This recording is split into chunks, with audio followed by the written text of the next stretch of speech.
आपण चांगल्या नेत्याचे कार्यकर्ते आहोत, आपण भाजपचे नाही आहोत. सन्मान आणि विचारमंचाच्या समोरील आपण सर्व सन्माननीय, परिवर्तनाच्या लढ्यात ज्या ज्या महामानवांनी योगदान दिलं त्या सर्व महामानवांना, महानायकांना विनम्र अभिवादन करत, हा शिवसेनेचा वटवृक्ष, हे बीज ज्यांनी लावलं आणि आपल्या रक्ताचं पाणी करून, हाडाची काढव करून ज्यांनी वाढवली, घडवली, त्या वंदनीय बाळासाहेबांना अभिवादन करत, या मंचावर उपस्थित या भागाचे संपर्क प्रमुख आमदार आयुष्यमान दुष्यंतजी चतुर्वेदी, पूर्व विदर्भ संघटक आयुष्यमान सुरेशजी साखरे, महानगर प्रमुख प्रमोद मानमोडेजी, महानगर प्रमुख किशोर कुमेरिया, शहर प्रमुख नितीन तिवारी, ग्रामीण संपर्क प्रमुख बाळा राऊत, पूर्व विदर्भ सहसंघटक सतीश हरडे, आमच्या महिला संघटिका पूर्व विदर्भच्या शिल्पाताई बोडखे, पूर्व नगरसेविका मंगलाताई गौरे, शहर प्रमुख दीपक कापसे, तद्वतच सहसंपर्क प्रमुख उत्तम कापसे, आमचे अतिशय सुंदर ज्यांनी ग्रामीण पर्वातली महाप्रबोधनची सभा घेतली ते रामटेक विधानसभा प्रमुख विशाल बरबटे, शहर प्रमुख प्रवीण बर्डे, सुरेखाताई खोब्रागडे, अत्यंत उत्तम काम करणाऱ्या सुशीलाताई नायर, प्रीतम कापसे, सुरेखा गाडे, आशिष हडगे, अब्बास अली, ज्यांनी हिंदीमध्ये आपलं म्हणणं मांडलं असे आयुष्यमान नितीनजी तिवारी, आमची युवती सेनेची अत्यंत कर्तबगार, कारण मला अभिमान आहे की शिवसेनेमध्ये सगळ्या पिढीतले वक्ते आहेत, तोफा आहेत आमच्याकडे सगळ्या, आमची अपूर्वा पित्तलवार, सर्व डिजिटल आणि प्रिंट माध्यमांचे मान्यवर प्रतिनिधी आणि आपण सर्व भावांनो आणि बहिणींनो, महाप्रबोधन यात्रा पर्व 2ची ही उद्घाटकीय सभा आज होत आहे. महाप्रबोधन पर्व 1ला आपण प्रचंड उत्साहाने प्रतिसाद दिला, आशीर्वाद दिला. चांद्यापासून बांद्यापर्यंत ग्रामीण भागामध्ये महाप्रबोधन सभा गाजल्या. इलाका तुम्हारा और धमाका हमारा हे ब्रीद घेऊन आम्ही त्या मतदारसंघात गेलो. आम्ही कुणाच्याही मागे बोललो नाही. ज्याच्याबद्दल बोलायचे त्याच्या इलाक्यात घुसून बोललो. ती स्टाईल आहे आमची. आम्ही कपट कारस्थानं करणारे नाही आहोत, आम्ही कूटनीती करणारे नाही आहोत. आमचं कसं ओपन किचन असतं, जे शिजतं ते दिसतं. आम्ही ओपनली खुल्या मनानं, निधड्या छातीनं वार करणारी आणि वार झेलणारे वंदनीय बाळासाहेबांचे शिवसैनिक आहोत. आता या सगळ्यांमध्ये मी नागपूरमधून निवडलं. ग्रामीण महाप्रबोधनची जी पर्व 1 होतं त्याची सुरुवात आम्ही ठाण्याच्या टेंभी नाक्यातनं केली होती, कारण आम्हाला बुडाखाली जाळ लावायला आवडतो. त्यामुळे आम्ही ती सुरुवात टेंभी नाक्यातनं केली होती. आता महाप्रबोधन 2ची सुरुवात आम्ही नागपूरमधनं करतोय. नागपूरमधनं जेव्हा सुरुवात करतोय म्हटलं त्यावेळेला खूप साऱ्या माध्यमांनी म्हटलं की अरे तुम्ही फडणवीसांच्या बालेकिल्ल्यातनं वगैरे करत आहात का? तो मला काही बालेकिल्ला वगैरे वाटलाच नाही. म्हणजे मी नागपूरला बालेकिल्ला म्हणून शोधायचा प्रयत्न करत होते. मग मी नागपूरचे सगळे फुटेज काढत होते. तर अरेच्छा, हे काय, मध्येच पूल पडलाय, रस्ता तुटलाय, पाणी पाणी झालंय, लोक पोहत पोहत चालत आहेत, स्मार्ट सिटीचा पाक बोजवारा उडालाय, आणि हा बालेकिल्ला कशाचा? हे तर पाणीच पाणी, पाणीच पाणी. मी म्हटलं अरे नागपूरला कधी समुद्र वगैरे आला की काय? हे म्हणाले असं नाही ताई, असं नाही. एकाच पावसामध्ये नागपूरचे 3, 13, 9, 18 झालेले आहेत. स्मार्ट सिटीच्या बाता मारणाऱ्या फडणवीसांच्या या नागपूरची अवस्था काय आहे हे दाखवलं. पण मला जरा कमालच वाटली. म्हणजे विचार करा की एकीकडे मुंबईमध्ये समुद्र आहे, भरती ओहोटी असते, खाली ड्रेनेज असतात, असं असताना सुद्धा मुंबई तुंबली नाही. जेव्हा एकदा भरतीची वेळ होती आणि त्याच वेळेला सुनामी आणि सगळे प्रसंग होते, 26 जुलैचा प्रचंड मोठा पाऊस झाला होता, तेव्हा आमच्या अमृता वहिनी अशा स्टाईलमध्ये फोटो बिटो काढायला उभ्या राहिल्या होत्या.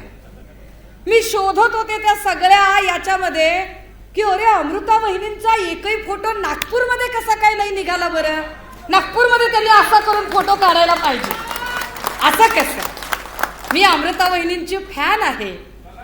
मला त्यांचं फोटो सेशन आवडतं. आपल्याला नाही फोटो काढता येत पण त्यांना काढता येतात ना.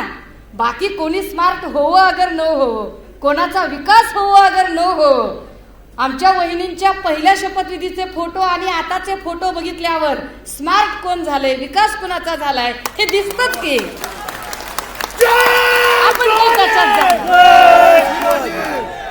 दुष्यंत भाई मैं बहुत ही क्या बोलते हैं उसे, हम बहुत संस्कारी लोग हैं, बहुत संस्कारी लोग हैं.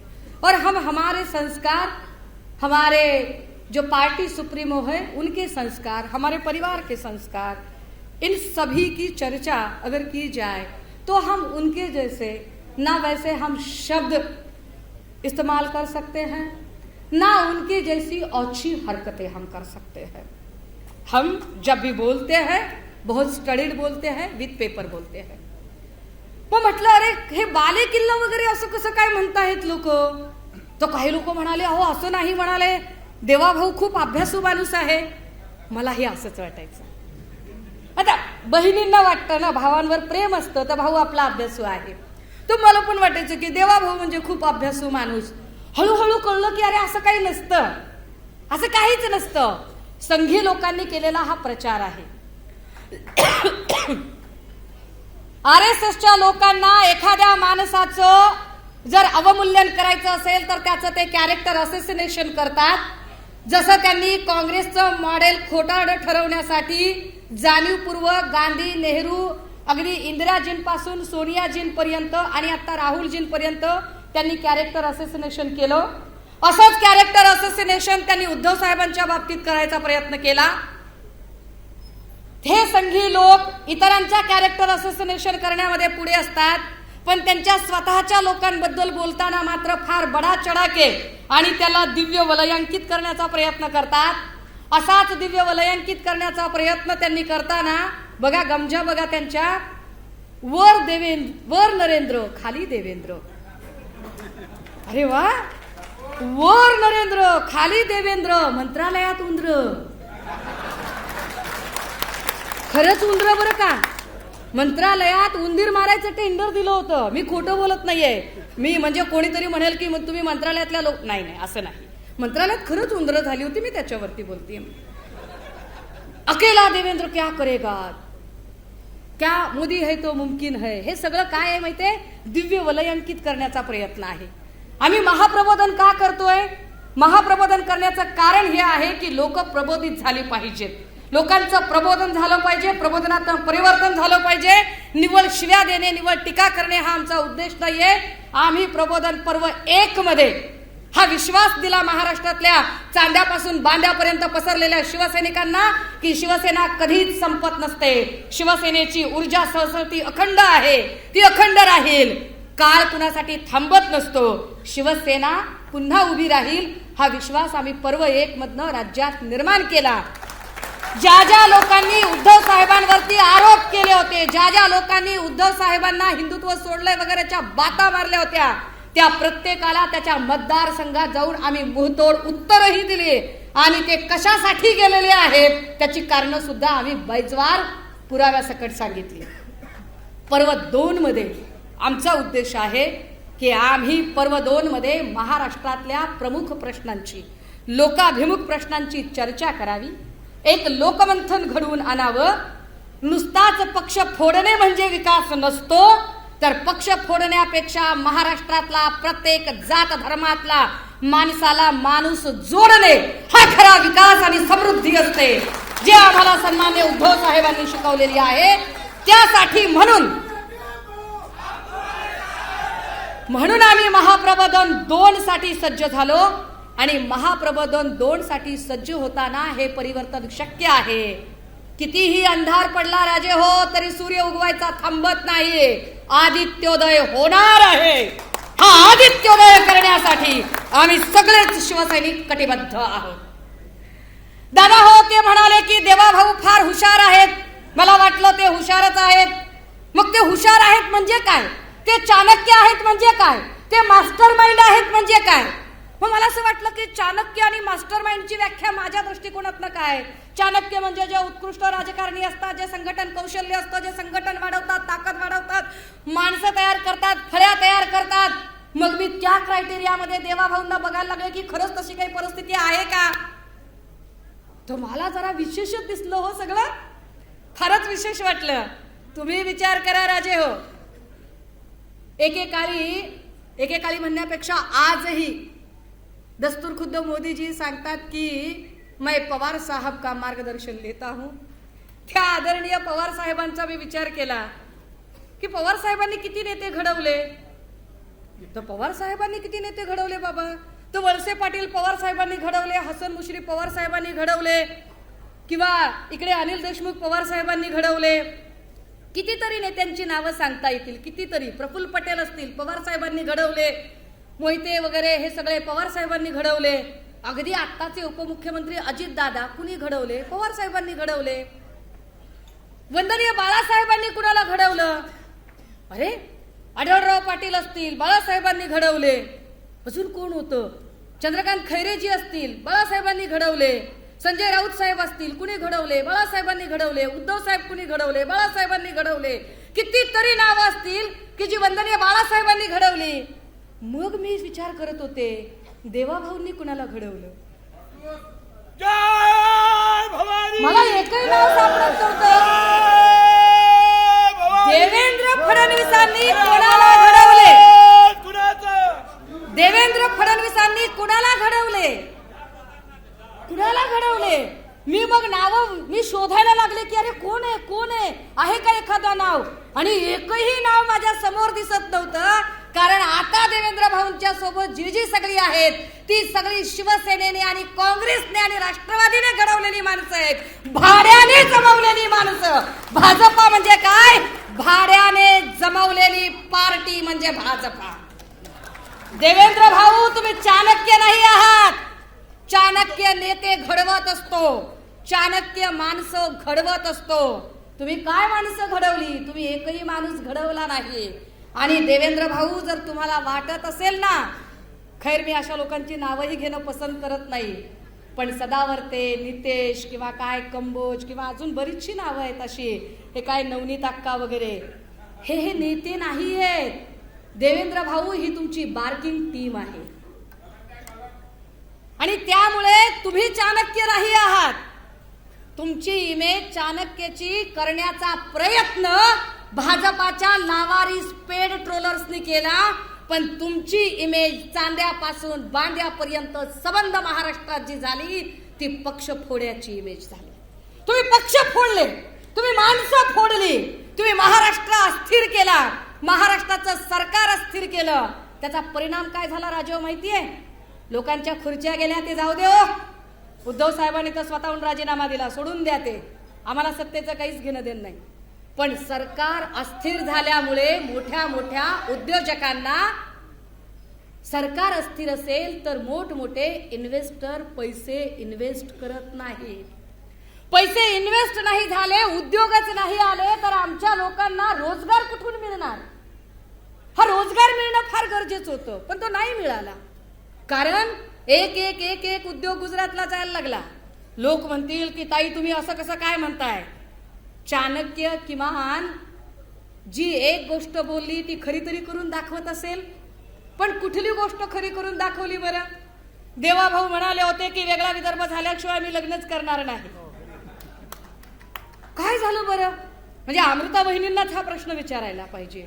की वहिनी असं कसं काय केलं भाऊंनी, हा विदर्भ वेगळा झाल्याशिवाय तुम्ही लग्नच करणार नव्हतात, मग काय झालं त्या प्रतिज्ञेचं, त्या शब्देचं, क्या हुआ तेरा वादा वो कसम वो इरादा, जेल पाहिजे की नाही. असो दादा, एक व्हिडिओ दाखवा की, एक व्हिडिओ दाखवा जरा. हा लावा, ए आवाज जरा फुल सोडा बाबा. हा एनसीपीशी राष्ट्रवादी काँग्रेसची युती होणं शक्यच नाही. आपण नाही नाही नाही आपण धर्म नाही, शाश्वत धर्म नाही, कुठलाही धर्म नाही. एक वेळ रिकामे राहू, एक वेळ सत्तेची वेळ राहू, एक वेळ मला कोणीतरी विचारलं तुमचा विवाह हवा आहे का, मी म्हटलं अविवाहित राहणं पसंत करेन. राष्ट्रवादी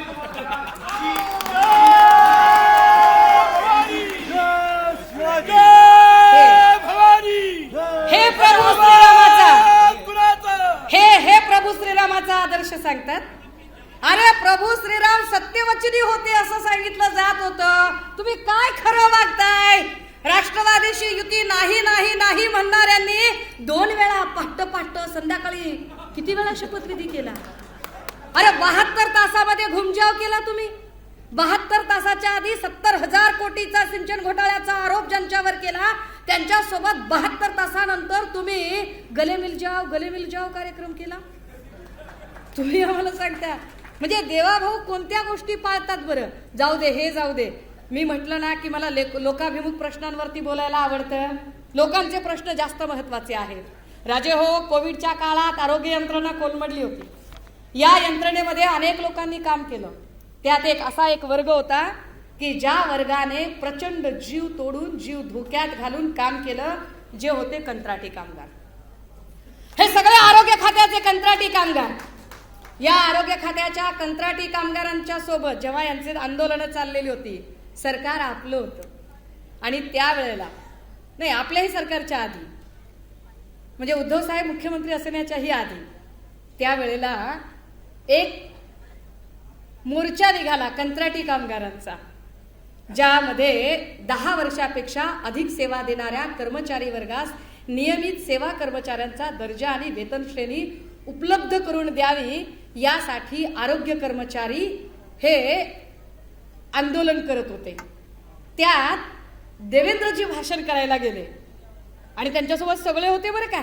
भाषण काय केलं, दादा जरा दाखवा एकदा लोकांना. पिट्टा पाडणे याला म्हणतात. चित्र फाटतंय जरा ते.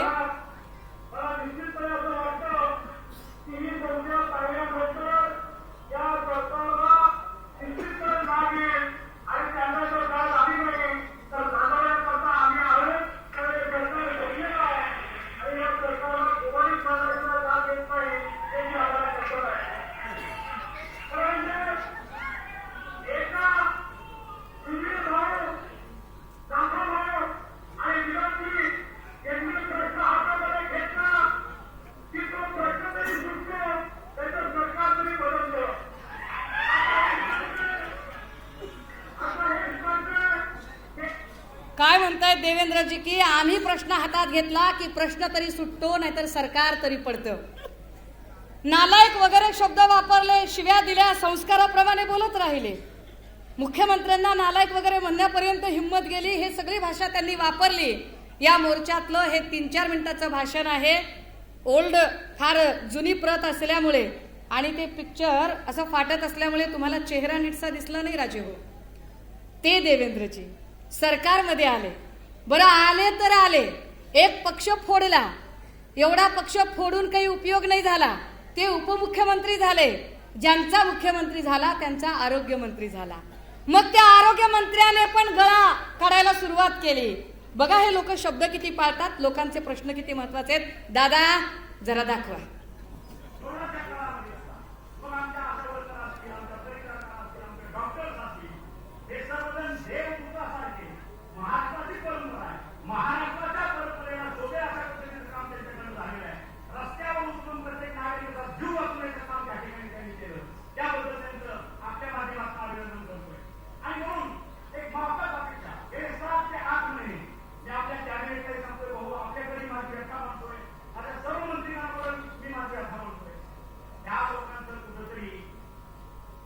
ज्या लोकांचं भलं करायचं आहे तानाजीरावांना, कुणाचं भलं करायचंय?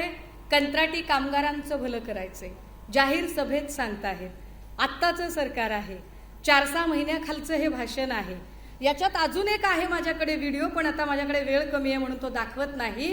जो विधानसभेच्या पटलावरती प्रश्न विचारल्यानंतर त्याला उत्तर देताना त्यांनी उत्तर देतानाही सांगितलंय की आम्ही कंत्राटी कामगारांना कायम करणार आहोत. घोडं कुठं अडलं, माशी कुठे शिंकली? जर तुमच्याकडे वाया सुरत गुवाहाटी करायला पैसे येऊ शकतात, खोक्यांचं वाटप करायला पैसे येऊ शकतात, शासन आपल्या दारीच्या नावाखाली मोठमोठे इव्हेंट करायला पैसे येऊ शकतात, वेगवेगळ्या न्यूज पेपरला स्वतःची मिरवून घेण्यासाठी जॅकेट कव्हरच्या जाहिराती करायला पैसे येऊ शकतात, तर या कोविडच्याही काळात जीव धोक्यात घालून राबणाऱ्या या सगळ्या कंत्राटी आरोग्य कर्मचाऱ्यांना परमनंट करताना काय प्रॉब्लेम आहे हे एकदा त्यांनी सांगितलं पाहिजे. का ते त्याच्यावर बोलत नाही? हा लोकांचा प्रश्न आहे, लोकांसाठीचा प्रश्न आहे, पण त्यावर ते बोलतच नाही.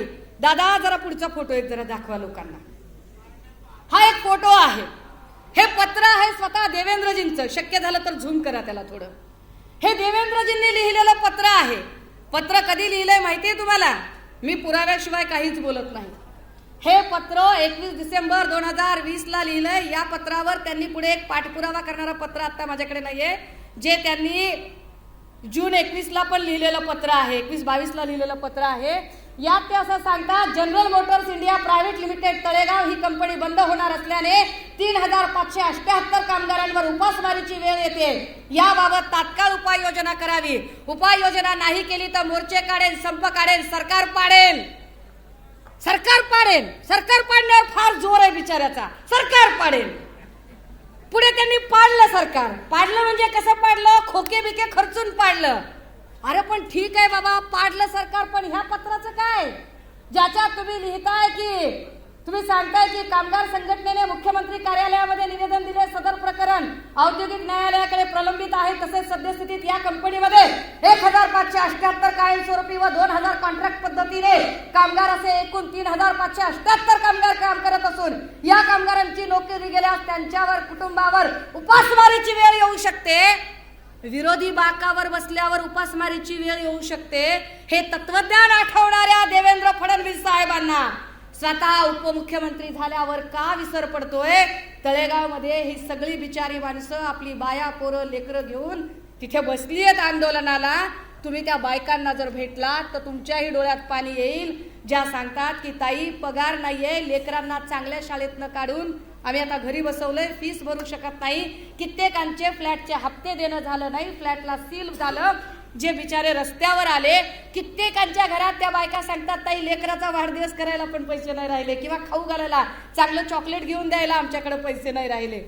ही इतकी वाईट अवस्था मात्र आता ते अजिबात बघत नाही. थोडक्यात काय, महाराष्ट्राच्या जनतेच्या हे लक्षात आलं पाहिजे की देवेंद्रजी फक्त आणि फक्त विरोधी बाकावर असल्यावर महाराष्ट्र अस्वस्थ ठेवण्यासाठी, महाराष्ट्र अशांत ठेवण्यासाठी वेगवेगळ्या प्रकारे काम करत राहतात.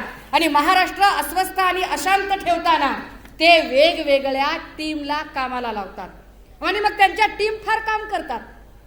गुणरत्न सदावर्ते सारखा एखादा माणूस त्यांच्यासाठी काम करतो आणि काम करताना म्हणतो, जो पवार साहेबांचा उल्लेख वयोवृद्ध पुढारी असा करतो आणि देवेंद्रजींचा उल्लेख श्रद्धेय असा करतो, यातच त्याला सुपारी कुणाची मिळाली हे कळतं. ही सगळीच्या सगळी जी टीम आहे, राजे हो तुम्ही विचार करा, हे फार स्वच्छतेच्या बाता मारत होते, फार मोठमोठ्या गप्पा मारत होते. या गप्पा मारणाऱ्या लोकांनी ज्यांच्यावर भ्रष्टाचाराचे आरोप केले, ईडीचे आरोप केले, त्या प्रत्येकाला नंतर सत्तेमध्ये सामावून घेतलं. देवेंद्र फडणवीस साहेबांना या इलेक्शन मध्ये महाराष्ट्राच्या जनतेने प्रश्न विचारावे लागतील की देवेंद्रजी तुम्ही ज्या ज्या लोकांवर आरोप केले ते सगळे आता तुमच्याच सोबत आहेत.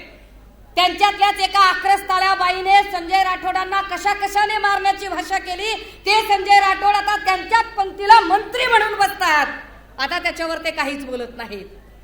ज्येष्ठ स्वच्छता दूत किरीट भाऊ आता त्यांचा व्हिडिओ बाहेर आल्याने जरा शांत आहेत. ते ह्या माणसाने कुणाकुणावर आरोप केले आणि कुणाच्या सांगण्यावरून केले?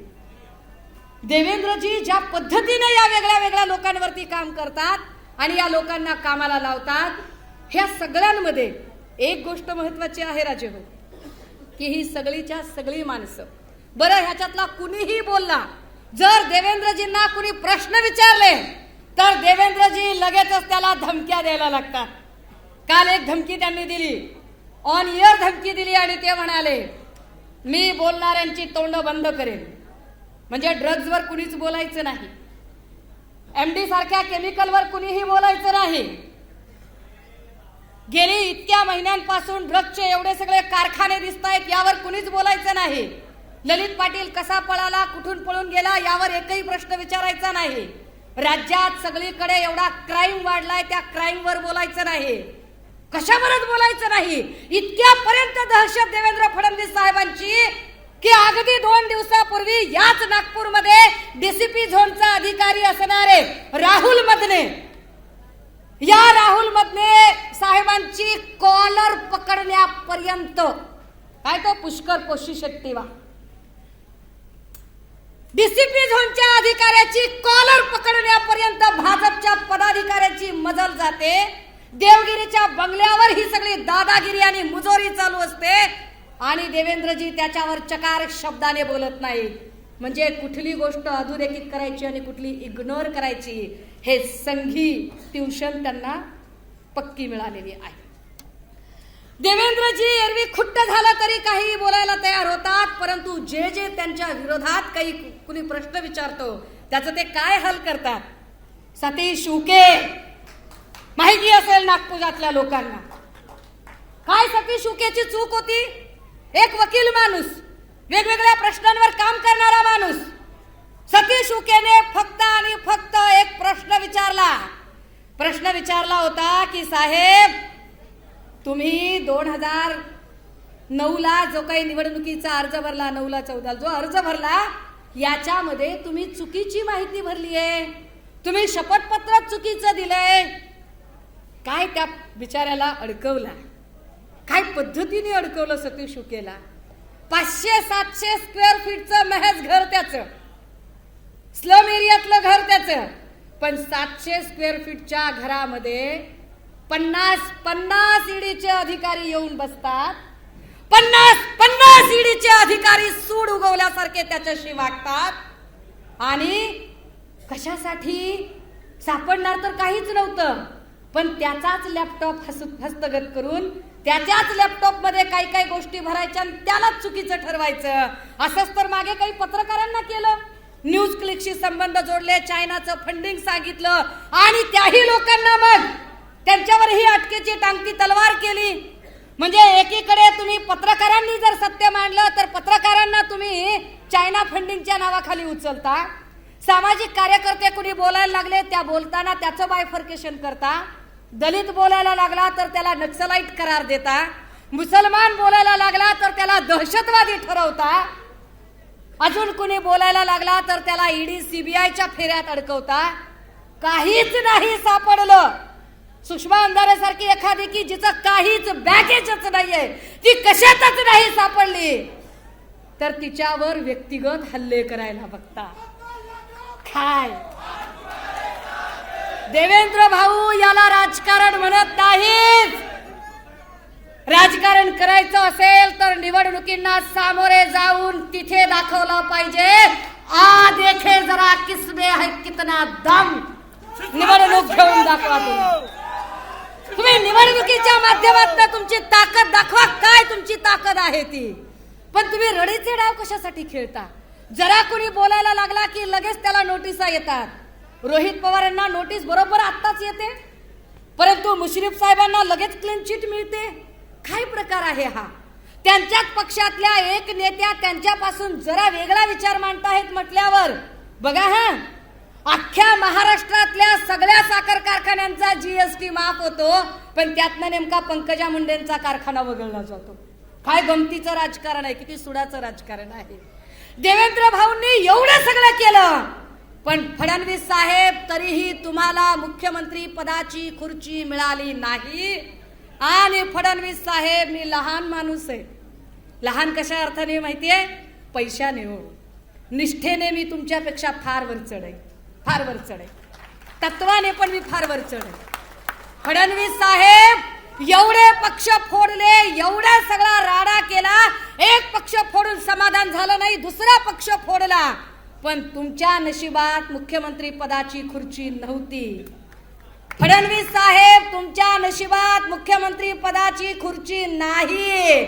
तुम्ही कितीही ठरवा, 2024ला तुम्ही मुख्यमंत्री होणार नाहीत, नाहीत, नाही. ही महाप्रबोधन यात्रा हा संकल्प उराशी घेऊन आहे. ही महाप्रबोधन यात्रा हा संकल्प करत आहे की जाती जाती आणि धर्माधर्मांचे कंपू तयार करणाऱ्या भाजपाला 2024ला सत्तेतून पाय उतार केल्याशिवाय आम्ही राहणार नाही. नागपूरच्या क्राईम रेकॉर्ड बद्दल मी बोलूच नाही. नागपूरच्या क्रिमिनल रेकॉर्ड बद्दल मला बोलायचंच नाहीये. तुमचं जलयुक्त शिवार आणि गाळमुक्त तलाव ही जी संकल्पना होती, ज्या संकल्पनेतनं तुम्ही काय त्याला म्हणतात, ECSचे फंड असतात, NGOला दिले जातात. कोणत्या NGOला फंडिंग दिलं ते डॉक्युमेंट सकट पुन्हा बोलेल, त्याच्यावर आत्ता बोलणार नाही. परंतु हे सगळे फंडिंग ज्या अमृता वहिनींच्या म्हणजे त्या बँकेचेही फंडिंग गेलेले होते, जे NGOला दिलेच जातात, त्यातनं किती काम झालं, फंडिंग कुणाला दिलं, कशा पद्धतीने दिलं. दादा, मी पुराव्याशिवाय कधीच बोलत नाही. मी पुरावे घेऊनच बोलणार. मी सकाळी एक मुद्दा, मला माहित नाही किती माध्यमांनी अधोरेखित केला ते, मी सकाळी एक मुद्दा असा सांगितला होता की ललित पाटीलला ऍडमिट करून घेताना कोण लोक होते आणि सुप्रिटेंडंट कोण होता. मी त्यात सुप्रिटेंडंटचं नाव घेताना अजय टावरे असं नाव घेतलं. आणि अजय टावरे कोण आहे तर गुगल करा, गुगल लोक हो, गुगल करा. अजय टावरे किडनी रॅकेट मधला मुख्य आरोपी. अरे कसा काय तो सुप्रिटेंडंट म्हणून तिथे होता.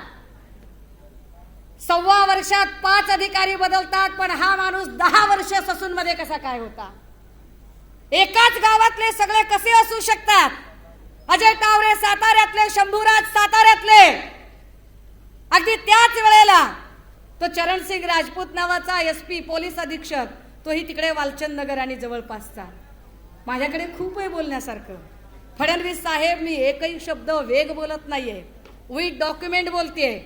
फडणवीस साहेब आणि त्यांच्या चेल्या चपाट्यांनी, त्यांच्या पेड ट्रोलर्सने आणि त्यांच्या बार्किंग टीमने, जी बार्किंग टीम सकाळपासून संध्याकाळपर्यंत ज्यांना सुपाऱ्या आणि उपकंत्राट दिलेली आहेत फक्त आणि फक्त मातोश्री आणि उद्धव साहेबांवर बोलण्यासाठी, त्या बार्किंग टीमने जे अनेक गोष्टी बोलल्या, त्यातला एक बार्किंग टीम मधला एक असा टिल्लू माणूस होता.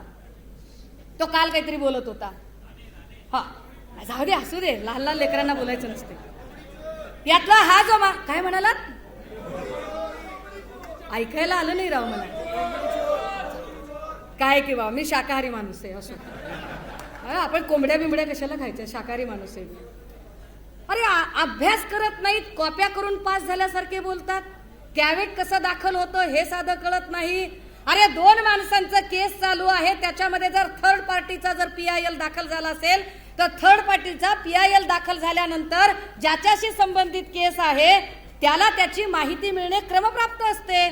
ती माहिती मिळण्यासाठी तो अर्ज करू शकतो. असा एक अर्ज आदित्यजींकडनं जाणं ही एक स्मार्ट मूव्ह होती. मी माध्यमांना सांगितलं पाहिजे, सगळ्याच माध्यमांना. पिटिशन नंबर 17983/2023 26 सप्टेंबर 2023ला दाखल झाला. दाखल करणारे जो माणूस आहे तो कोण आहे, सुप्रीम कोर्ट अँड हायकोर्ट लेक्टिटंट असोसिएशनचा अध्यक्ष. नाव पठाण आहे, इट डझंट मॅटर. पण काय आहे माहितीये का, ही माणसं कशी उभी केली जातात त्याच्यावरती पुन्हा कधीतरी बोलेन. पण यांच्याकडून एक PIL दाखल झालं. हे पिटिशन दाखल झाल्यानंतर स्वाभाविक आहे की जर तुमच्याशी संबंधित मॅटर असेल तर ते काय चाललंय ते जाणून घ्यायचा तुम्हाला अधिकार आहे. त्यासाठी तुम्ही कोर्टाकडे अर्ज करू शकता. आदित्य साहेबांनी कोर्टाकडे एक अर्ज केला की जी काही प्रोसेस असेल, प्रक्रिया असेल ती मला माहिती असली पाहिजे. ज्याचा नंबर आहे 13/10/2023ला आपल्याकडून IA दाखल झाला. IA number 19336/2023. By it is just a part of routine. हा कायद्याच्या प्रक्रियेचा भाग आहे आता टिल्ल्या टिल्ल्या लेकरांना कळतच नाही तर काय बोलायचं बाबा आपण. तरी मी काल ते चॅनलवर सांगते, नो नो नो नो, कुठल्या तरी चॅनलने सांगितलं तुम्ही असेच थांबा, आपल्यासोबत सुषमाताई बोलायला आहेत. तर ते काय सांगतात, मला टेबल टेनिस खेळण्यात इंटरेस्ट नाही. अरे टेबल टेनिस खेळायला अशी सारखी हाईटची माणसं लागतात, एवढ्या एवढ्या लेकरासोबत कसं टेबल टेनिस खेळायचं बरं. मी आधीच सांगितलंय, जो कोणी उद्धव साहेब आणि मातोश्रीवर बोलेल त्याचा चक्रवाढ व्याजासकट हिशोब केल्याशिवाय. दादा हो, या लोकांनी सांगितलं की असं झालं तसं झालं. अरे आभार माना उद्धव साहेबांचे, तुम्ही सगळे टीका करणारे हो आणि बार्किंग टीम हो. तुम्ही आभार माना की कोरोना काळामध्ये मुख्यमंत्री उद्धव साहेब होते, ते मुख्यमंत्री होते म्हणून आज आम्ही सभा घ्यायला आणि तुम्ही टीका करायला जिवंत आहात.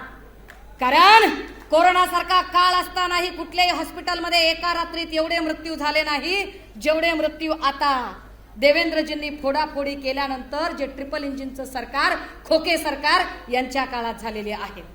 किती मृत्यू, किती पद्धतीचे हाल. बरं तरीही हे खोटं बोलतात.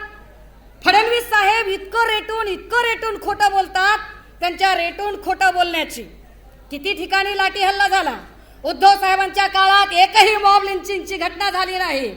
पण देवेंद्रजी पुन्हा एकदा सत्तेत सक्रिय झाल्यापासून काय पद्धतीचं वातावरण तयार झालं. दादा जरा दाखवा जरा लोकांना काय झालं ते.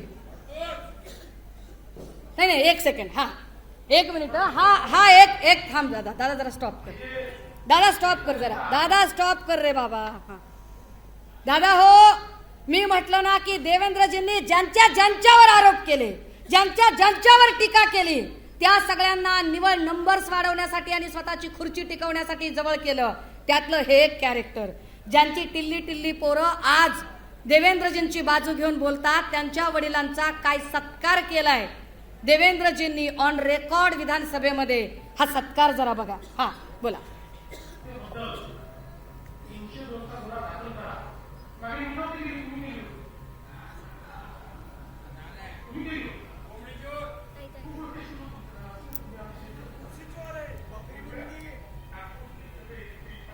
अरे दादा आवाज वाढव की.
हे मोदींवर बोलतायत, टीका करतायत.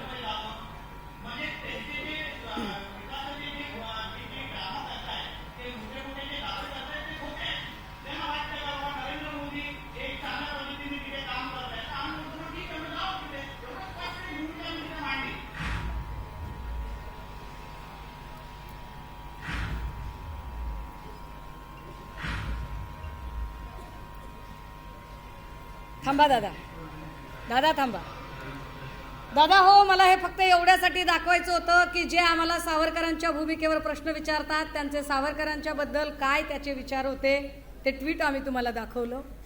जे आता आम्हाला भाजप आणि RSSची फार गौरव गरिमा आणि महिमा सांगतात, महिमा मंडन करतात, त्यांचे RSS आणि भाजप बद्दल काय विचार होते.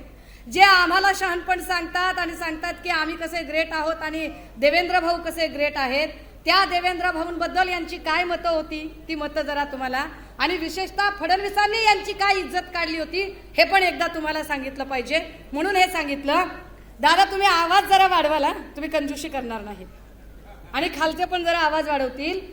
यांनी सांगितलं की आम्ही खरे चांगलं सरकार चालवणारे आहोत. सरकार उद्धव साहेबांना चालवता येत नव्हतं, आम्हाला चालवता येत होतं.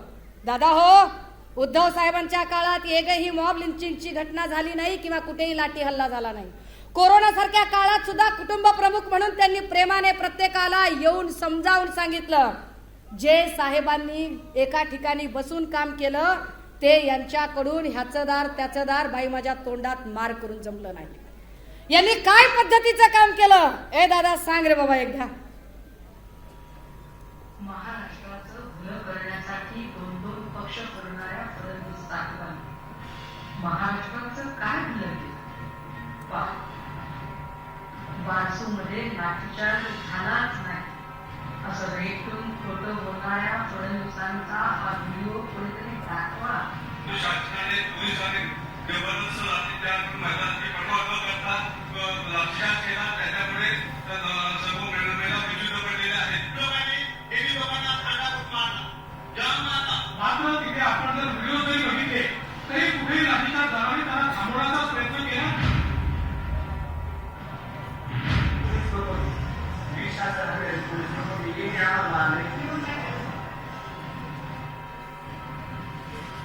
कोरोना काळात वारी बंद म्हणून कसा उच्चार मांडला होता या भाजप प्रायोजित राजकीय रोजगार हमी योजनेच्या मजुरांनी. पण हेच मजूर गपवान डोळ्यांनी बघत राहिले. आरोग्य वारकऱ्यांवर झालेला लाटे हल्ला काय चुकवली यावर? आपण जर बघितलं असेल तर लाठीचार्जमध्येही थोडी गंभीर जखमी होऊ नये अशा प्रकारचा प्रयत्न करण्यात आलेला आहे.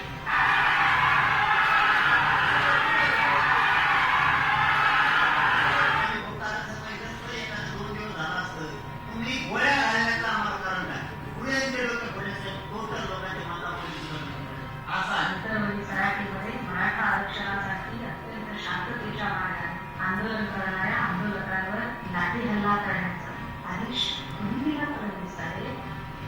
देवेंद्र फडणवीसजी पाहताय ना तुमच्याच कारकिर्दीमध्ये कायदा सुव्यवस्थेचा कसा बोल्या वाजलाय.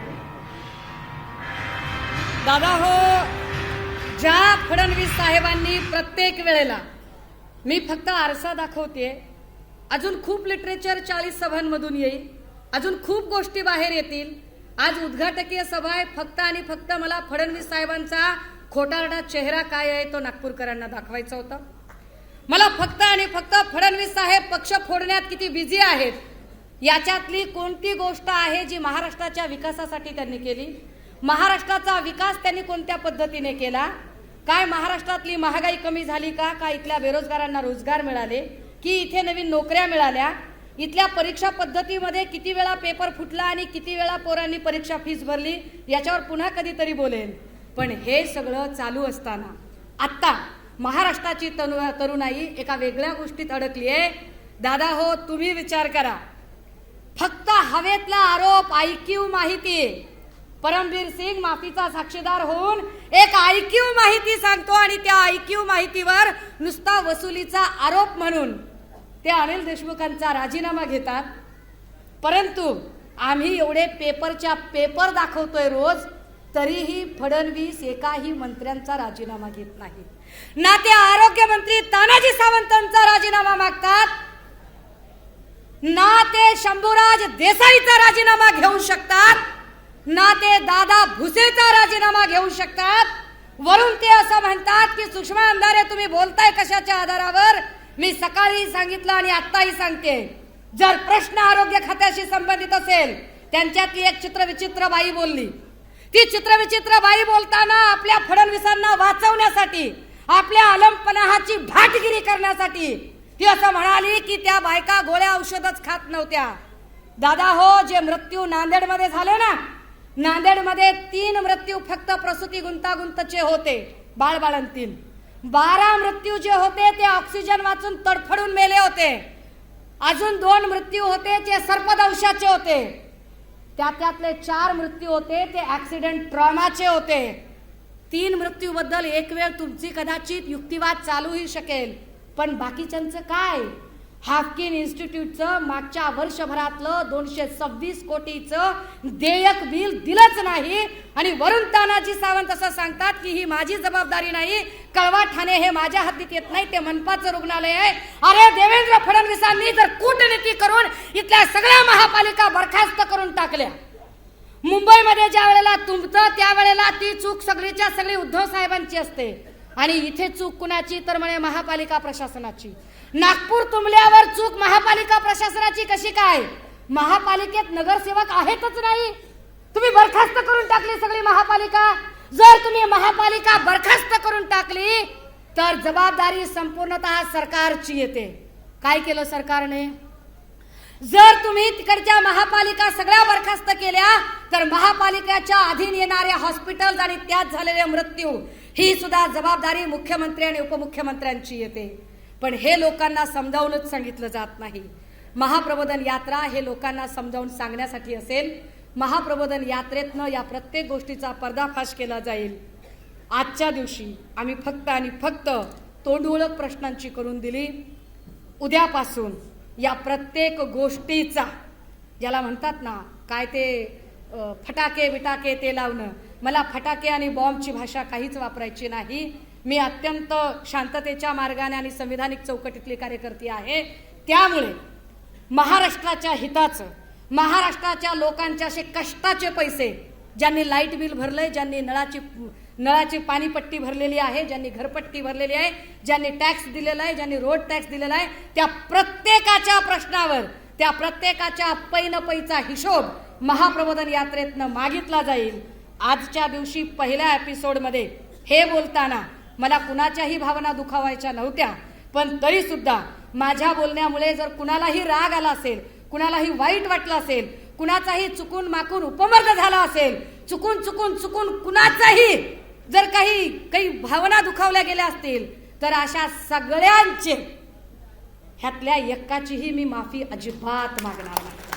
मी माझ्या प्रत्येक शब्दावर ठाम राहत, कारण वंदनीय बाळासाहेबांचा एवढा एक गुण निश्चित मी फॉलो करते की माझा शब्द म्हणजे बंदुकीतली गोळी, एकदा गेली शोधत बसत नाही इकडे पडली का तिकडे पडली.